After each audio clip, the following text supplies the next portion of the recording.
My name is Saib Sheeran.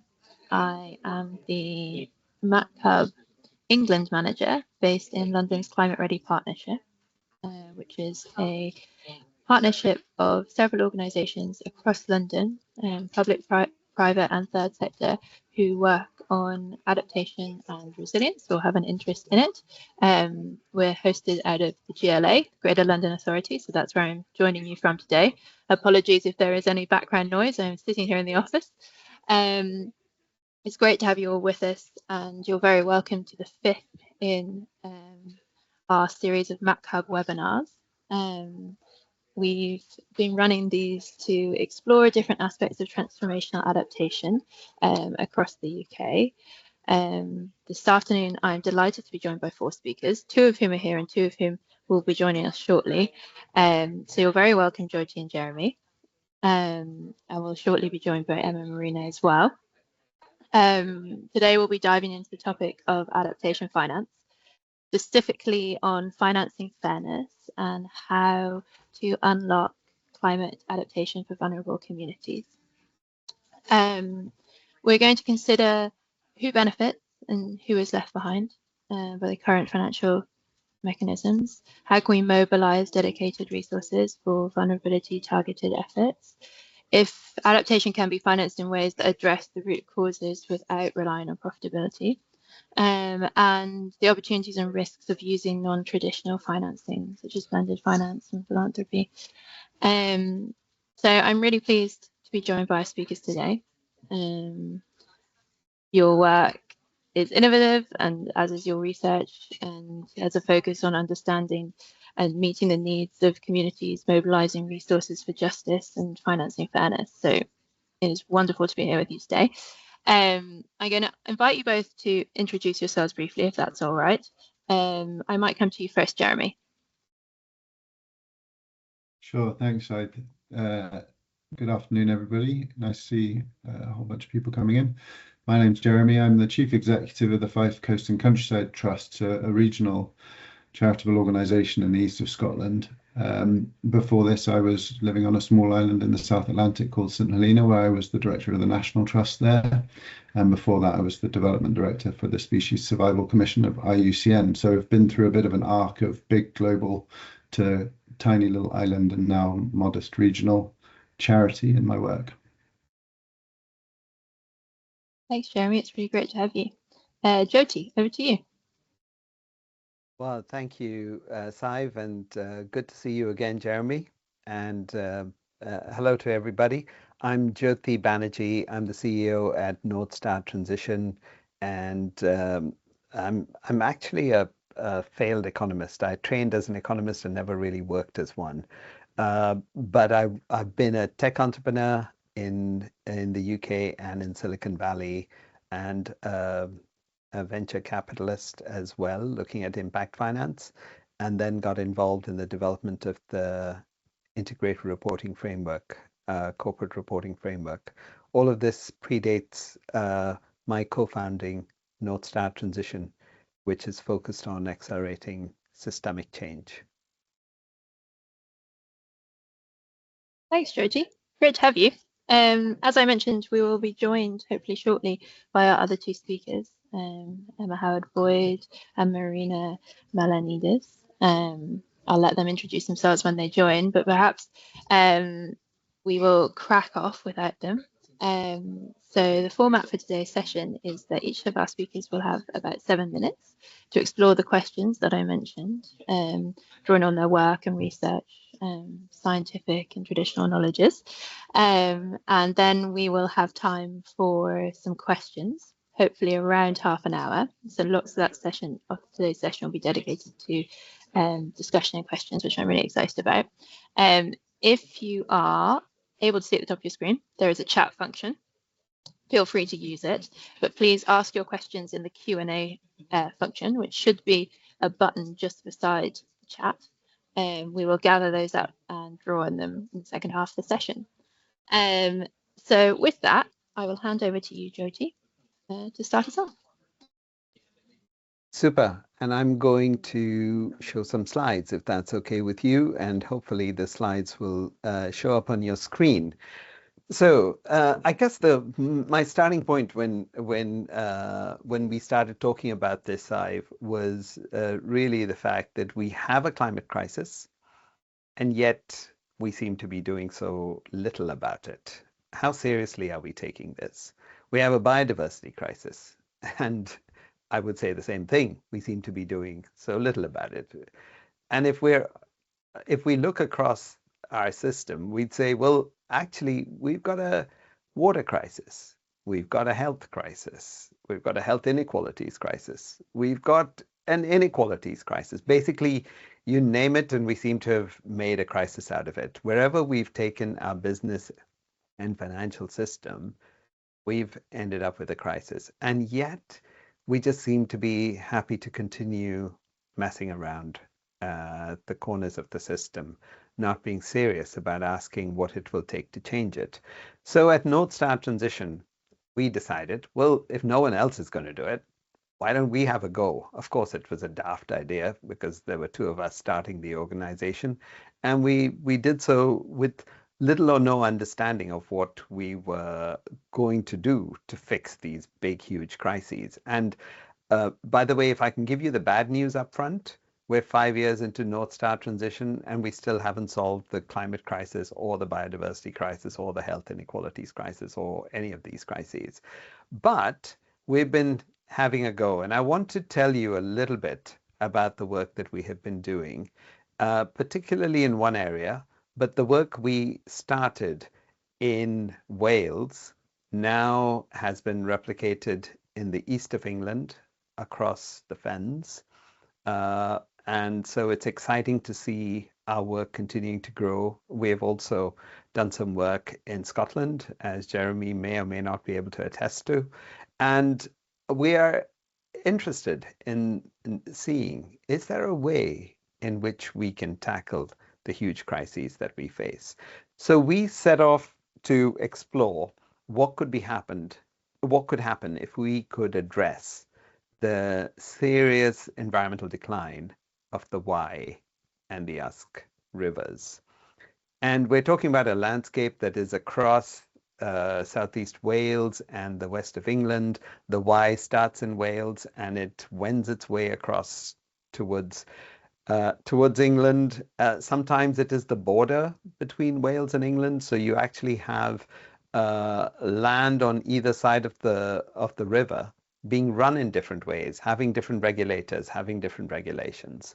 But what seems to have happened, particularly over the last 20 years, is we've ended up with the river being described by the environment minister at the time as being an environmental decline, which is a kind of category which says it may never come back. And it was, why would that happen to one of Britain's most loved rivers? This is the fourth longest river in the Wye. In the UK, it empties into the Severn, which is the longest river in the UK. 5,500 square kilometers of landscape in which 10,500 farms operate. And we decided we were going to go and enter into this much contested area. People have been thinking about what would happen to the Wye and how they could fix it for some time. And we invited people to come and talk about what would it look like if we could actually connect food and health and nature into the same conversation. Because so often those conversations happen in completely different silos. And the people who are doing food often have no idea who the people are in health, or vice versa. And so we thought, what if we could connect these three huge, significant systems together? And to do that, we invited people who came from food and farming and environment and water and health, but transport and energy and business and finance and insurance were all added into the mix, as were local government and national government and regulators and so on. And today we have 235 stakeholders who are collaborating together in this landscape. And the question we asked them was, what would the Wye and the Usk landscapes look like if they were regenerative spaces? Truly regenerative spaces. And in a sense, you could say, well, what does it mean to be a regenerative space? And we didn't actually have a definition for being regenerative, except we kind of had the contra definition, which is we know what it's like to be degenerative. When you're degenerative, you've got a climate crisis, a biodiversity crisis, a health crisis, etc. Perhaps being regenerative would be not having those crises. So that was the starting point, and people told us all sorts of things about what they wanted in this regenerative landscape that they could live in. Some wanted the salmon back. You know, we've lost 95% of the salmon in the river over the last 20 years. Some wanted food to be the focus. A perennial edible landscape was how somebody described it. Somebody else wanted the soil to be healthy in the landscape. Somebody else said we want to locate as much power and heat generation as possible where it is used. A landscape that employs local people. Basically, the ideas of what a regenerative landscape would look like are couched in so many different ways. But to us, what was interesting was if we could see a landscape that did that, those ideas would fit together really nicely.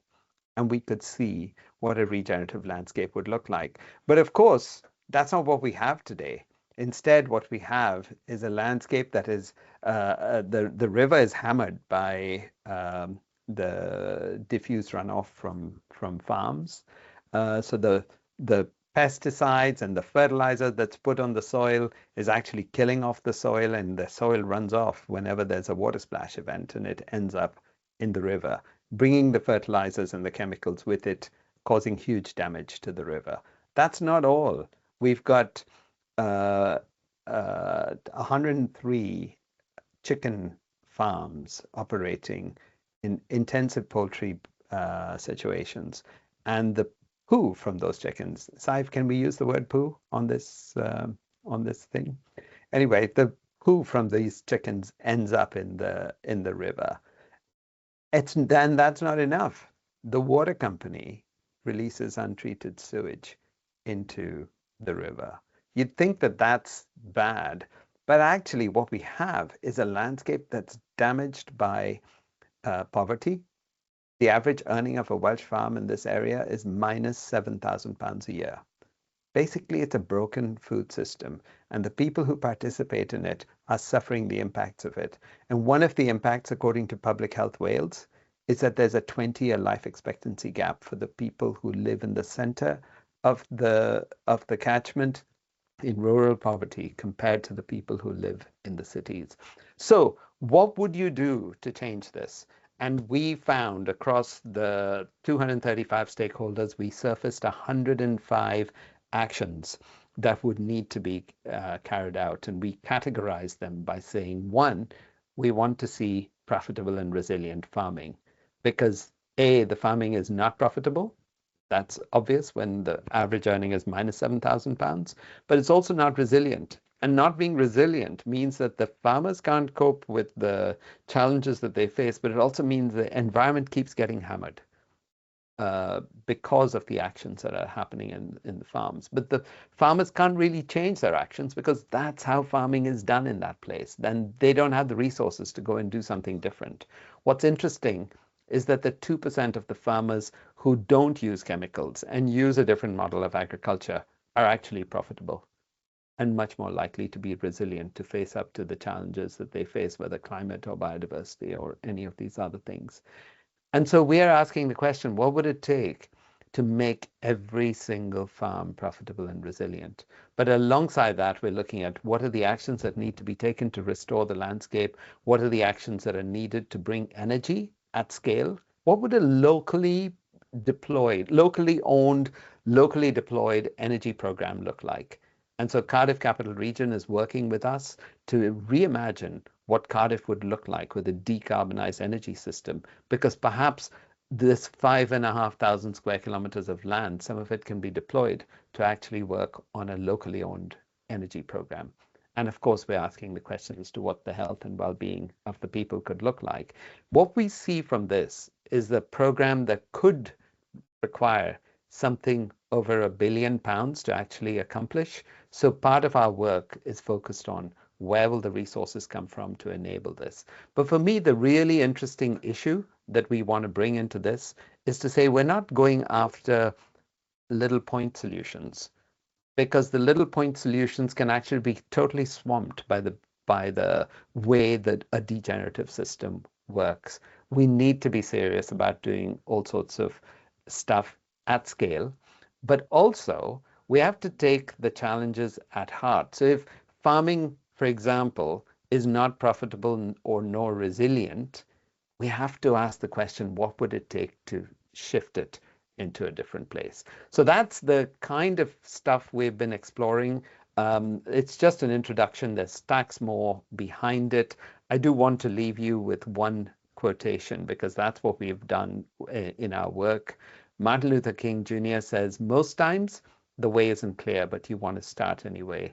It's in starting with the first step that other steps become clearer. And for us at North Star Transition, we don't know what the answers are to how we will create a regenerative landscape, but we know that a regenerative landscape, a regenerative community, a healthy community with well-being, a prosperous community has got to be part of the future that we are seeking. And without that, we will continue to be degenerative. Thank you so much, Jyoti. Starting us off with some very complex systems and landscape scale change. Marina, I saw you joined us. You are most welcome. And Jeremy, I might come to you next, if that's okay. Also working at a landscape scale, something you're very used to, and complex problems, I'm sure.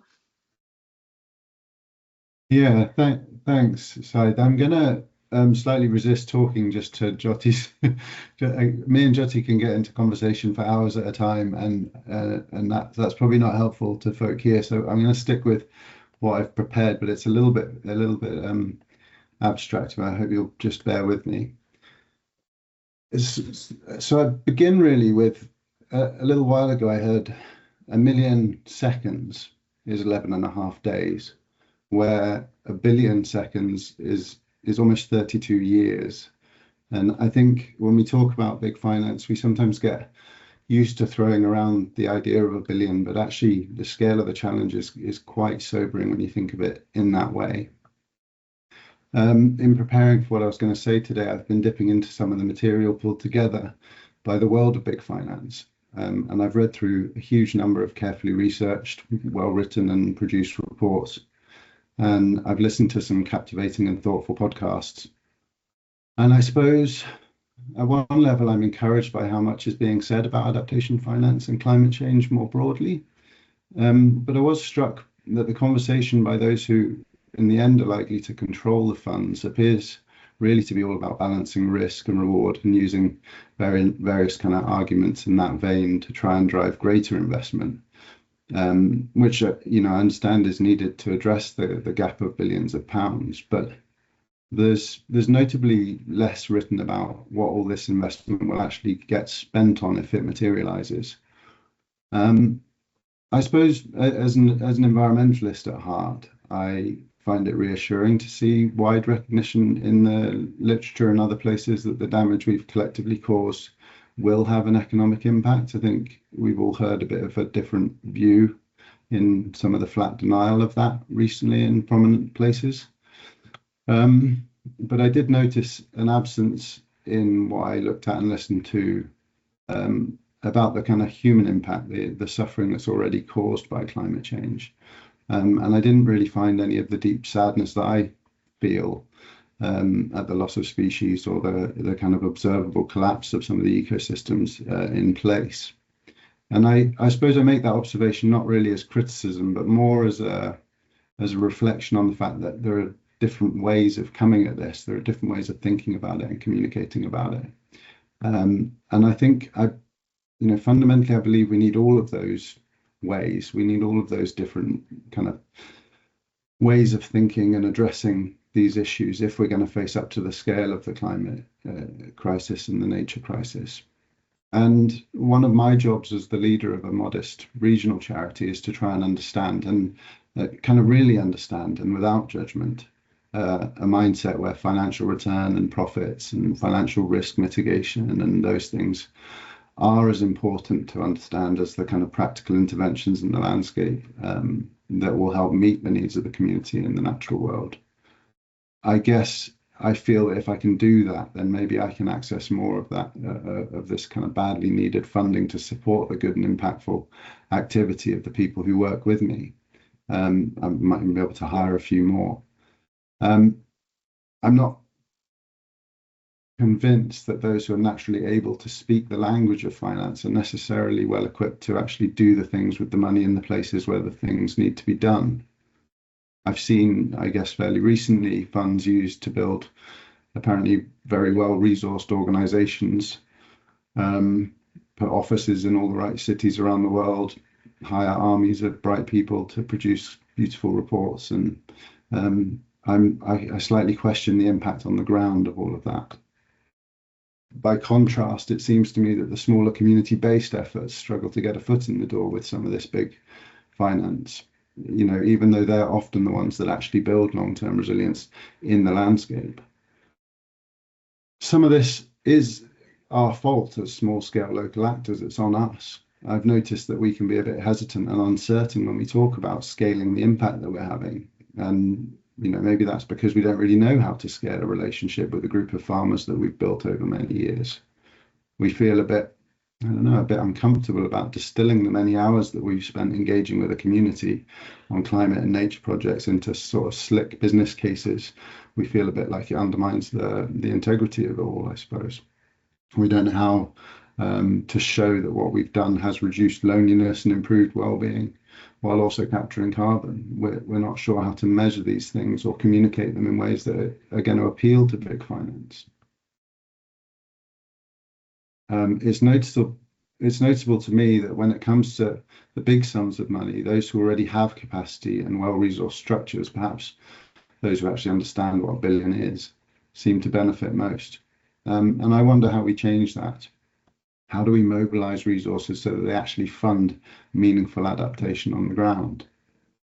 I suppose to properly target adaptation, my argument is that big finance needs a deep understanding of the places that funding is going to be deployed. And that seems to be something that's often missing.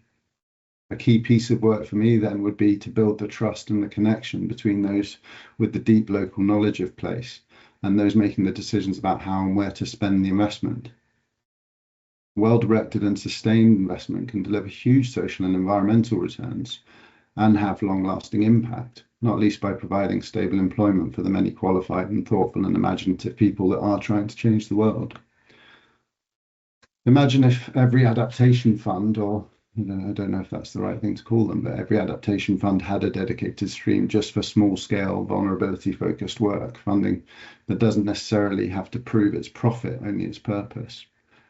I think that'd be a real sign of progress. I think it would deliver a lot of impact and hope. I guess if I was to stretch the discussion a little further, I sometimes wonder if we could separate out profitability at all from the adaptation discussion. Could all financial returns just be reinvested? I suppose I slightly cling to the hope that we could accept that, even if it was only in the short term. Restoring habitats and supporting vulnerable communities rarely guarantees an attractive financial return immediately. Thing is that those things are proven to deliver social, ecological, and even indirect economic returns that I'd argue are of great value and underpin true resilience. I wonder about what it would look like if we reframed what we meant by return on investment or even value. I can't help reflecting that our financial system isn't actually grounded in physical commodities anymore. It relies on collective agreement, on confidence, on institutional trust. And in that sense, value is socially constructed. It's not inherent. So why shouldn't we agree to derive confidence from healthy ecosystems, from strong communities, improved mental health even?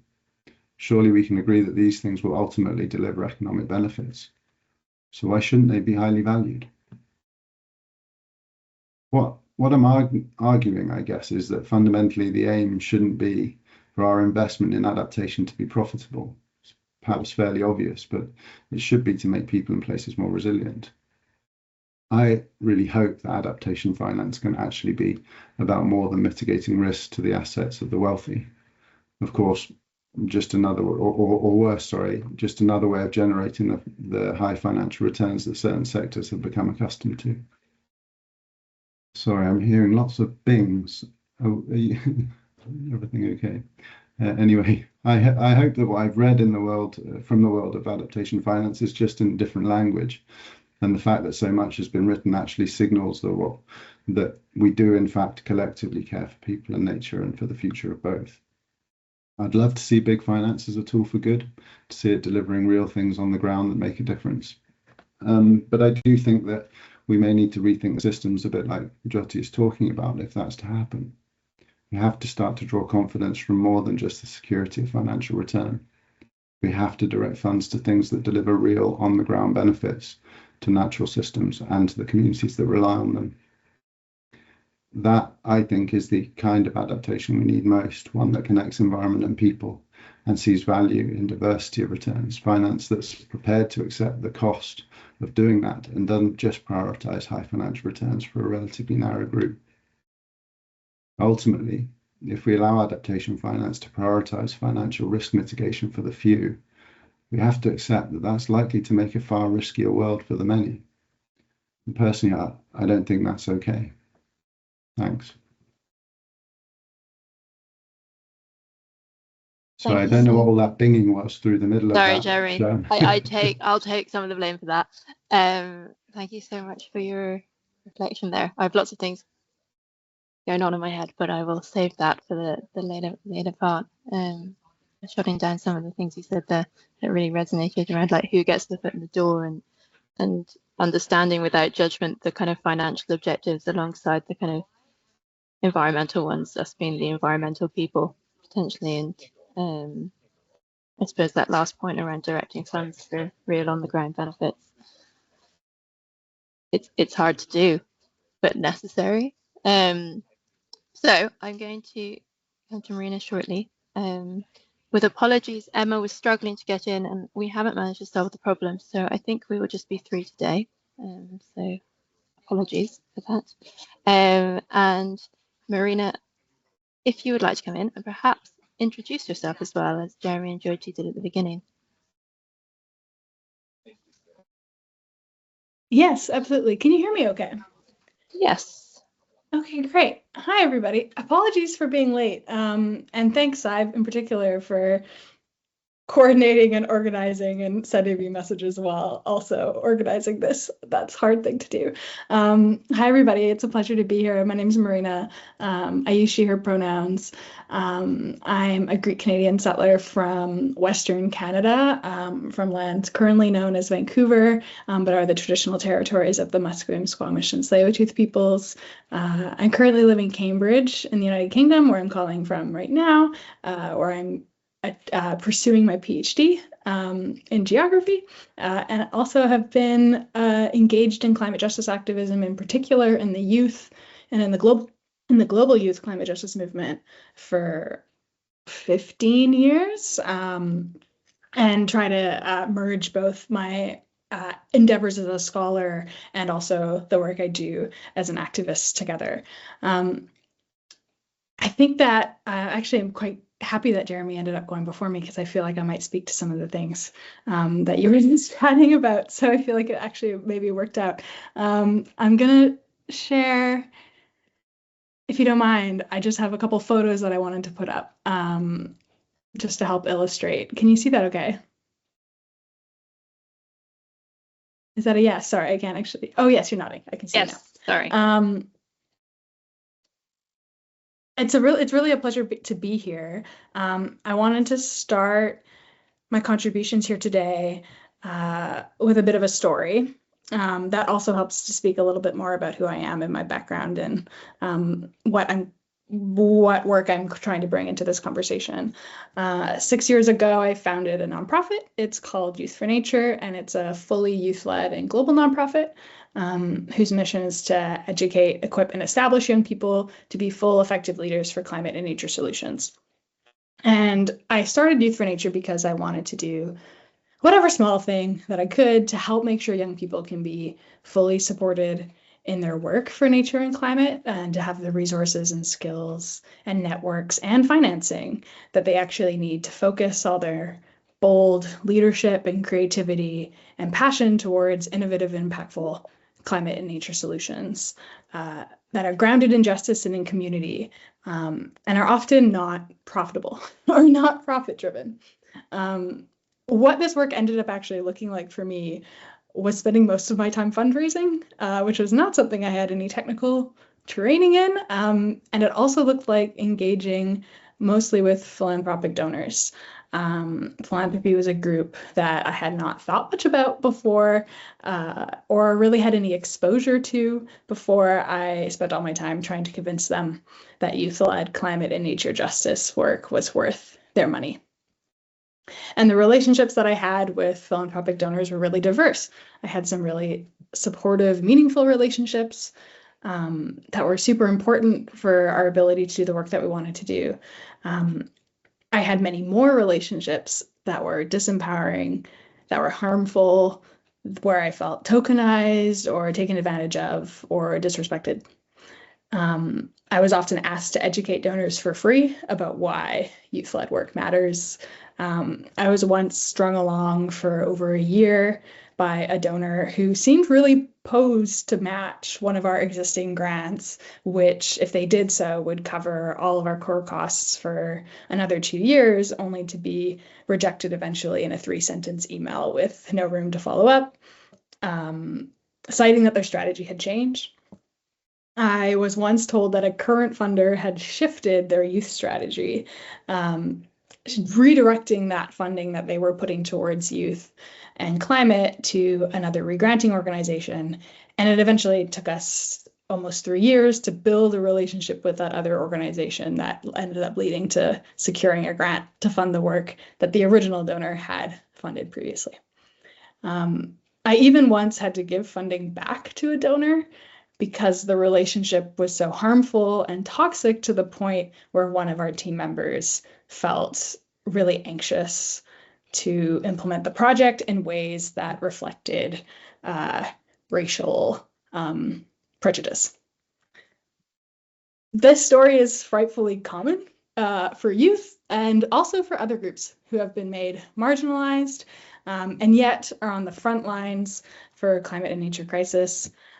I recently conducted some research about how youth-led biodiversity work is funded, and the key themes coming out of that youth reported included struggling with complex and inaccessible funding applications, struggling with inflexible funding, and experiencing disempowering relationships with their funders.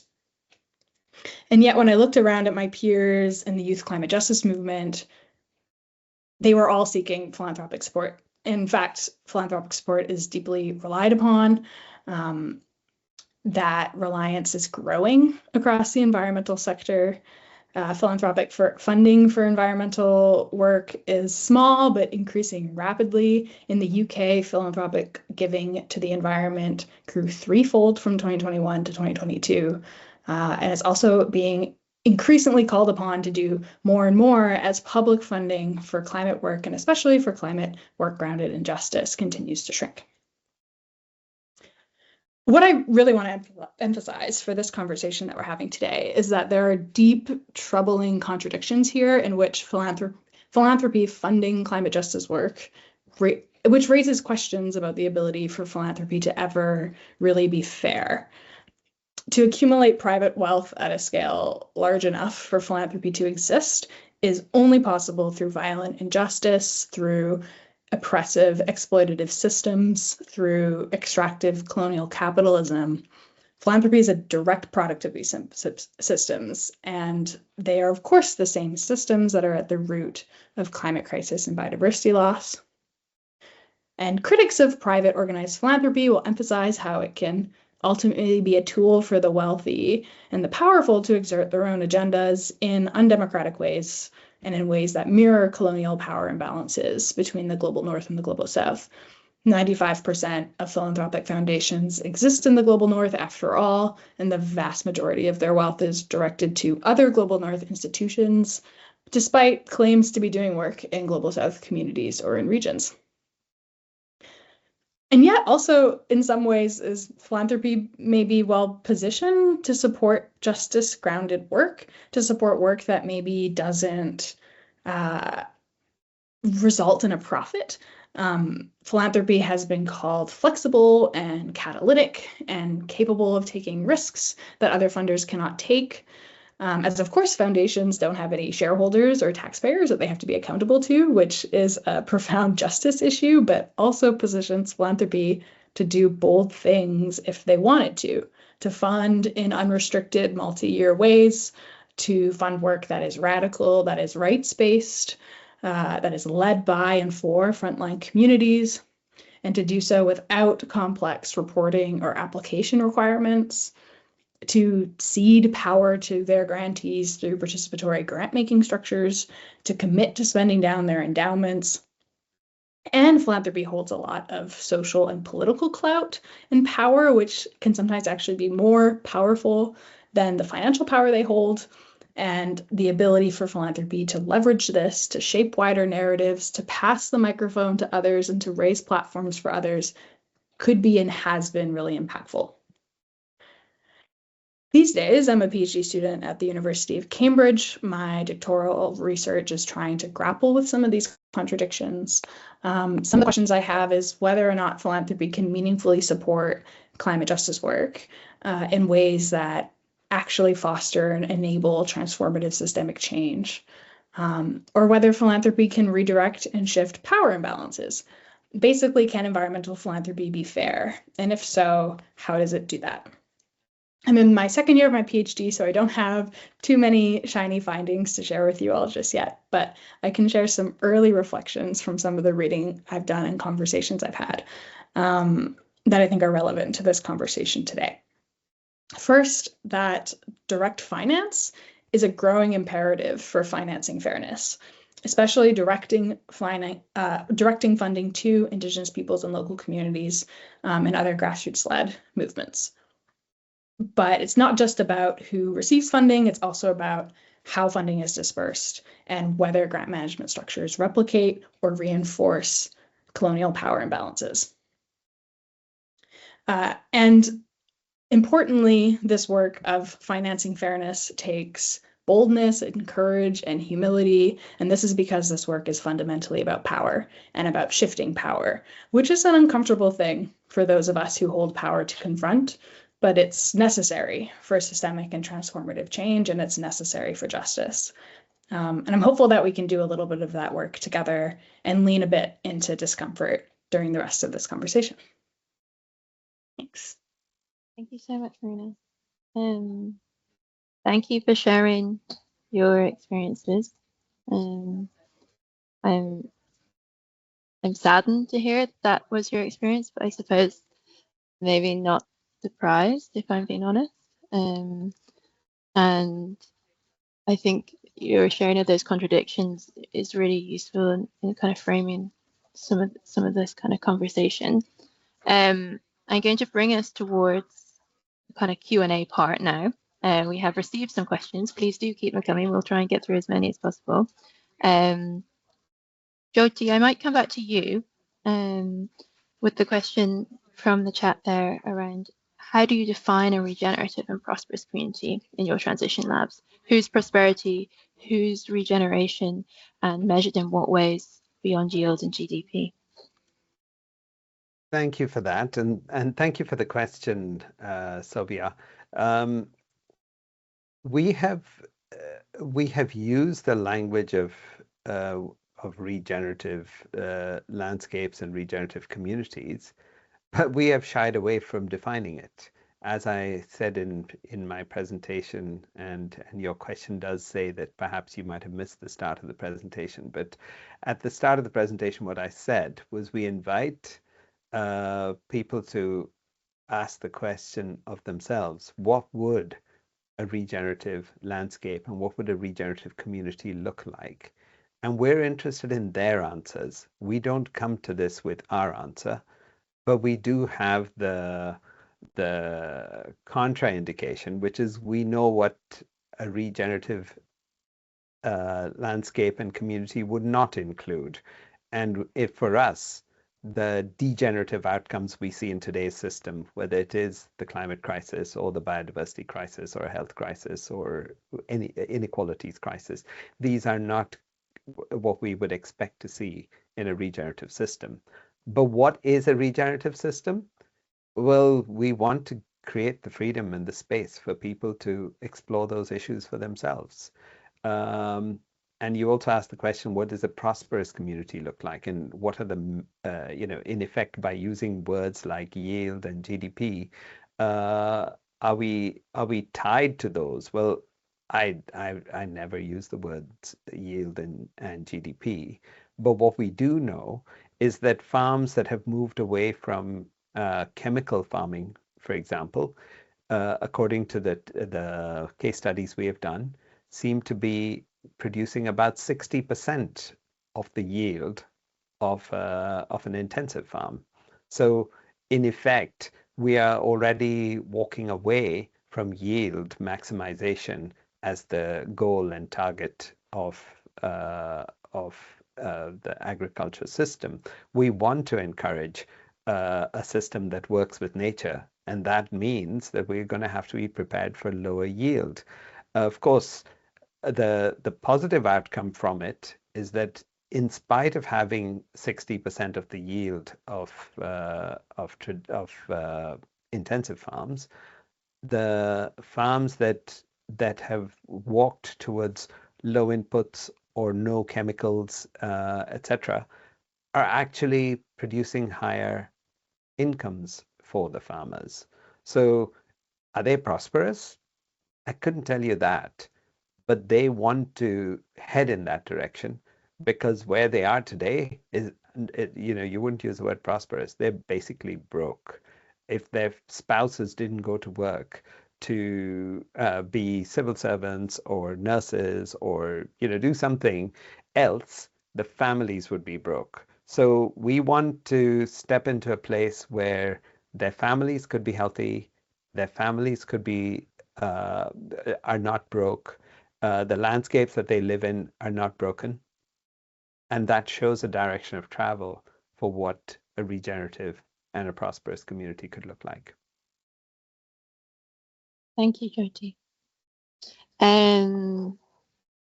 There is a question from Morgan, who was responding to something that you said, Jeremy, around the idea of regional groups having a responsibility to support grassroots communities and organisations to access finance.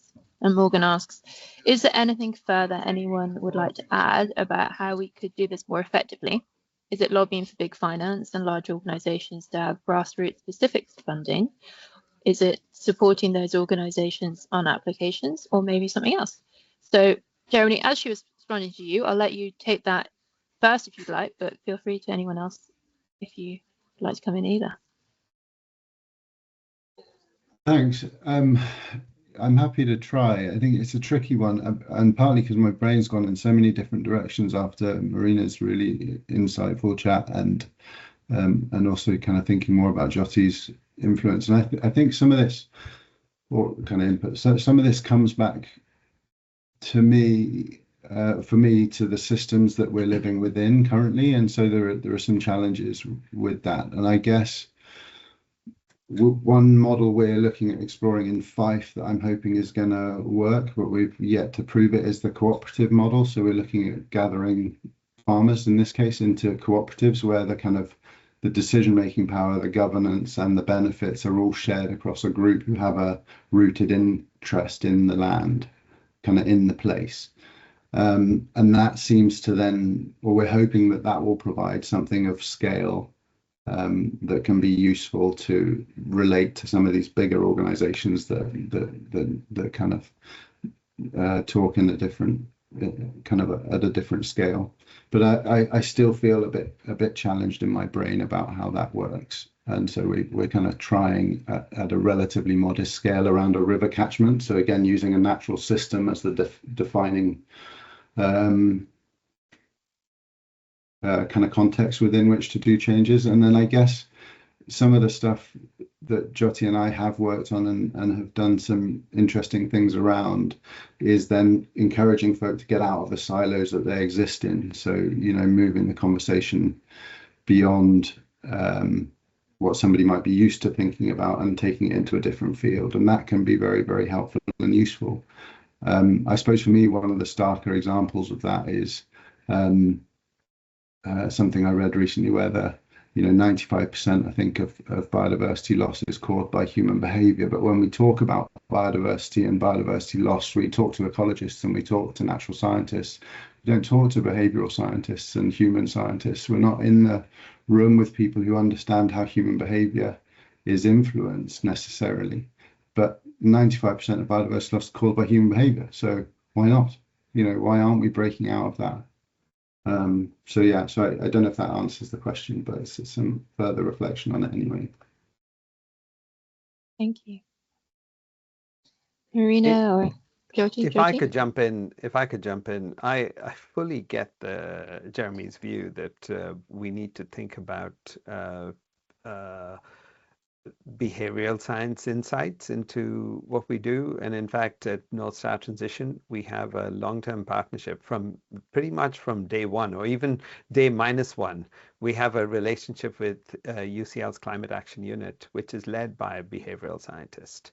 And it helps, and they work on every single bit of what we work on. So when we engage with hundreds of stakeholders in a landscape, and for us, a stakeholder could be someone who lives in the landscape. It could be the regulator of the landscape. It could be the national government, whatever. When we work with these stakeholders, we need to be mindful of these are humans who are making human decisions. And those human decisions are shaped not by science or logic or rationality. Us humans don't do that very well. We make other kinds of decisions, and we need to bring that kind of thinking into play. But what I would also say is I'm really nervous of the assumption that somehow we will be able to bring big finance in to help us deal with the climate crisis or something like that. Big finance is in the habit and in the practice of going wherever there is a return. And if there's no return, they don't go there. You'd have to force them to go there. Someone would have to make the laws to make them go there. And right now we live in a world where no one is going to make those laws. So at North Star Transition, we understand that we will need large sums of money to enable the landscapes and the communities to be transformed into regenerative practice. But we're also not pretending that we can go out and get the finance in to enable that just because these finance people who have large sums of money, they will give it to us and let us do the things we want to. So we are not in the game of just seeking philanthropy or public handouts. If any of that comes in place, great. But so far, the track record is very low. This green finance thing, I see it as I call it a minority sport. It ain't going to make the blindest bit of difference. If it comes in, nice, but it's not the thing to build on.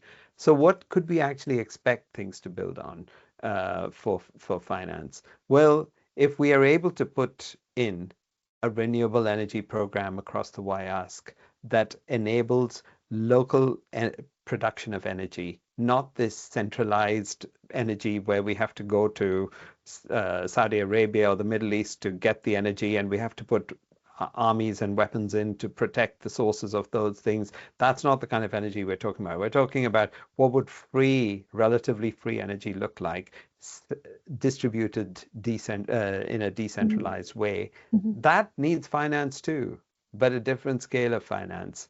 And there are returns that might be available.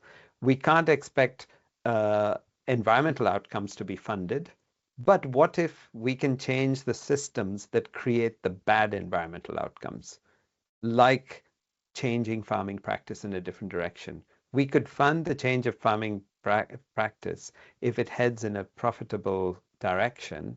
That's fundable, but just trying to get meadow margins put in by farmers just because it's a good thing to do, that's not fundable. So I think we need to be realistic as to where we can bring finance in, what role they will play, what other sources of finance we will need.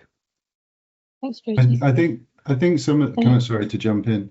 Yeah. I think some of this plays to Marina's points about power, right? So I think what we're looking at is a kind of, so I was sort of, Brené Brown was brought to mind when you were talking, and she talks about the 4 kinds of power. You're probably very familiar, you know, and I think much of the system that we have currently, particularly in financial markets, but actually all over, is a system of power over, which is essentially a domineering kind of approach to power. When, if we can create community organizations and groups and systems and structures that adopt either, you know, the power with or the power to or the power within type distribution of power, then we hopefully will create a world where some of these things end up being regenerative, to borrow Jyoti's language.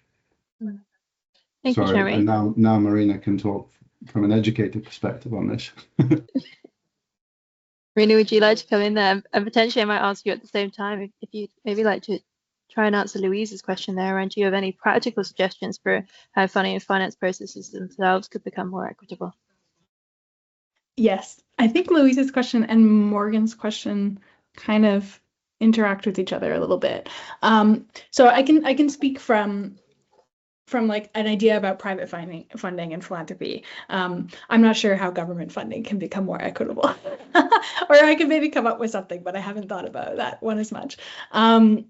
There's so much work that has been done and a lot of thought about how philanthropic funding in particular can cede power and foster justice and equity in more meaningful ways. Lots of thought around these ideas around trust-based philanthropy, for example, and funding being very relational with grantee partners and funders. Very like practically, what could that look like? What does that look like? I mean, any organization will call for unrestricted funding. They will call for long-term funding. Despite that being a very common call, it's actually very uncommon still within philanthropic funding for organizations to receive that. I think another call, especially when thinking about grassroots organizations, which Morgan mentioned, is thinking about what are the very structural barriers in place for funding an organization that might be grassroots in nature. For example, lots of grassroots movements and organizations, this is true for youth-led movements as well, are not like legally registered as organizations, and that itself being a big barrier to being able to receive funding. So funders taking on some of that risk to be able to fund those unregistered groups would be a big step to making funding more equitable, enabling those organizations to be able to apply. Thinking about like what a funding application even looks like. Can a grantee submit an application that they've already put together for another organization, for example? Can we be a little bit more creative in what applications need to be? Can it just be a conversation? Does it have to be something formal? Can it be handwritten? What languages can groups apply in? Is all of this happening in English? That's very inequitable. Can we like rethink what sort of languages that we're working in? For example, there's Frida, I'm not sure if any of you are familiar with Frida, the Young Feminist Fund, but they're doing some interesting work right now on reverse funding, reverse funding applications where organizations ask funders to express their interest in funding them, and then they get to decide which organizations they want to work with. The Rights and Relations Collaborative, which is an Indigenous-led regranting intermediary based out of Canada, is also doing this, where a group of Indigenous aunties decide if funders can work with them. Funders express they apply to work with this group of Indigenous aunties who then redistribute that funding to their communities. Community-led intermediaries like that, I think, are also becoming really important. The role of intermediaries in general are becoming really important to help facilitate funding to groups.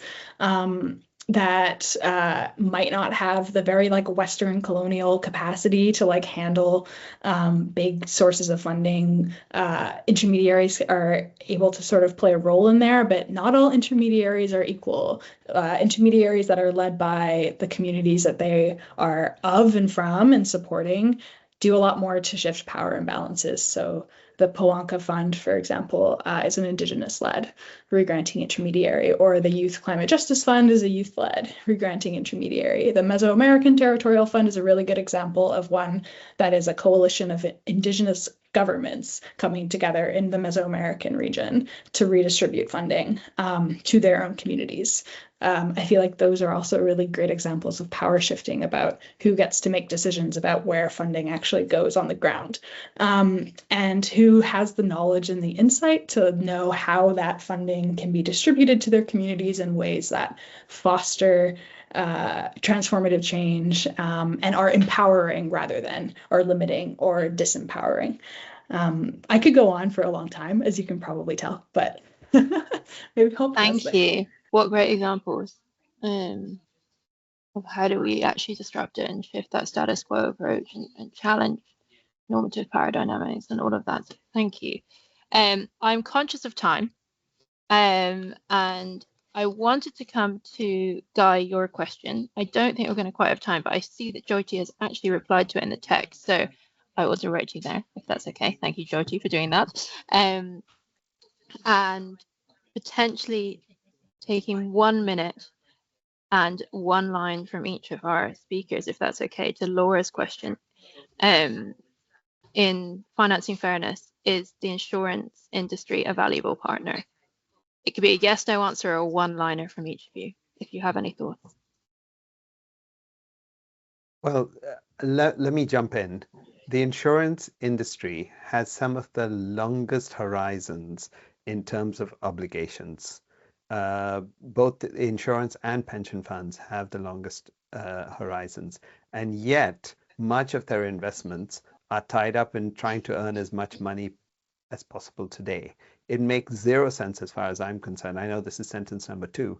It makes zero sense as far as I'm concerned to be putting your money into, say, BP and Shell because it gets you a good return, while what that investment is doing is damaging and destroying the environment and the life outcomes for the people who you will have to fund with pensions and insurance policies 60, 70 years from now. So I think insurance has a long, long way to go. Thanks, Jyoti. Jeremy and Marina, any last words on that? I see nodding. I don't have any words on insurance industry, the insurance question, but I do have thoughts about Guy's question, and I can maybe say it in a minute, if that's Yes, okay. if you can say it in a minute, perfect.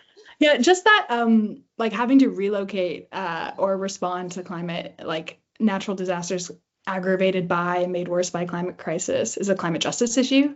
Like who is impacted and who has the resources to relocate, who faces political barriers to relocation. These are all climate justice issues. And so thinking about like how to finance this preemptively, I think that really looks like funding collective and grassroots mobilization of people fighting for the human right to migration, and funding community-led mutual aid systems that support each other and communities in times of these crises. In addition, funding like political advocacy work that is challenging like restrictive and colonial legislation around immigration, or funding access to housing. All of these things are very interlinked, and I feel like don't usually come up in typical conversations about climate adaptation, but that's what your question, Guy, made me think about. Thank you, Marina. And with that, I'm afraid I'm going to have to wrap it up. This has been an incredibly interesting conversation. I feel like I have so many questions that I'd still like to ask. So thank you all so much for joining us. Jyoti, Jeremy, and Marina, thank you so much. I'm really sorry that Emma wasn't able to join the conversation as well. Jen has popped into the chat a link to a feedback survey. If you could take a moment to fill that out, we would really, really appreciate it. And do feel free to check out our website, macchub.co.uk. Lots of really interesting stuff going on there, including our newsletter that you can sign up to. And I actually I'm doing a few of these webinars, so I'm going to be back in January, if they allow me, to chat a little bit more about adaptation finance. So if this is something that's been interesting, please do feel free to join us then. The one in January is going to explore the role of policy and private capital in adaptation. And there will be a third one later in 2026, where we're going to be looking at investing in adaptation through SMEs and community innovation. So please stay tuned. Please come back and join us for the next ones. And just a huge thank you to our 3 speakers today. It has been incredibly interesting. And that's everything from me. So thank you very much, everybody.